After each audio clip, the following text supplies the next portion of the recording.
Greek දෙවිවරු අතර ඉන්න කම්මල්කාරයා ගැන ඔයාලා දන්නවද? දෙවිවරුන්ගේ රජ වුණ සීයුස්ටයි දෙවිවරුන්ගේ රජින වෙච්ච හේරටයි එක ළමයෙක් හම්බෙනවා. මෙයා අනික් ළමයි වගේ නෙමෙයි. මෙයා විකෘති විදිහට ඉපදිච්ච ළමයෙක්. මේ විකෘතිභාවය නිසා හේරා Tamanට මේ ඉපදුණු ළමයාට වෛර කරන්න ගන්නවා. ඉතින් මේකේ ප්‍රතිඵලයක් විදිහට හේරා මේ ළමයාව ඔලිම්පස් වල ඉඳලා පොළොවට විසිට කරනවා. පොළොවට කියන පෘථිවියට. මේ ළමයා තමයි හෙෆාස්ටස්. මෙහෙම වැටුණට පස්සේ තේටිස් කියලා සී ගොඩස් කෙනෙක් සී නිම්ස්ලත් එක්ක එකතු වෙලා මේ ළමයාව හදා වඩා ගන්නවා.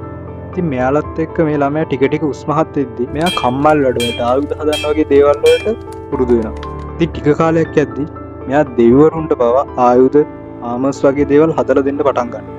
අවුරුදු ගානකට පස්සේ තමන්ගේ අම්මා එහෙම නැත්නම් හේරා කරපු දෙයට පරිගන්න හිතාගෙන හෙෆාස්ටස් එක දෙයක් කරනවා. ඒ තමයි රත්රන් වලින් හදපු රාජකීය පුටුවක් මේ දෙවිවරු අතරට යවනවා. හැබැයි මේක නිකම් පුටුවක් නෙමෙයි. හේරාට මේක ගැන කැමැත්තක් ඇති වෙලා මේ රාජාසනේ ඉඳ ගන්න. හැබැයි හේරාට ආයේ කවදාවත් ගැලවෙන්න බැරි. ඒ තමයි නොපෙනෙන දැම්වල් වලින් මේ හේරාව මේ පුටුවට බැඳලා තියාගන්න. ඒ කියන්නේ කවදාවත් මෙතනින් ගැලවෙන්න බැරි විදිහට තමයි හෙෆාස්ටස් මේක හදලා තියෙන්නේ. කිසිම දෙවිවරයෙකුට හේරාව මේකෙන් ගලව ගන්න බැරි. ඉතින් මේ නිසා සීයුස් එයා ළඟ හිටපු හෙරකල්ස්ට කියනවා හෙෆාස්ටස්ගෙන් හේරාව බේරගෙන ඉන්න කියලා.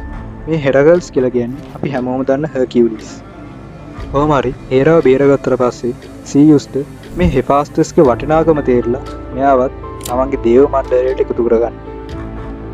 මෙයා තමයි දෙවිවරු අතර ඉන්න කම්මැල්ලඩවලට සහ ගින්දරට අධිපති දෙවියා විදියට ග්‍රීක මිතොලොජි වලින් හඳුන්වන්නේ.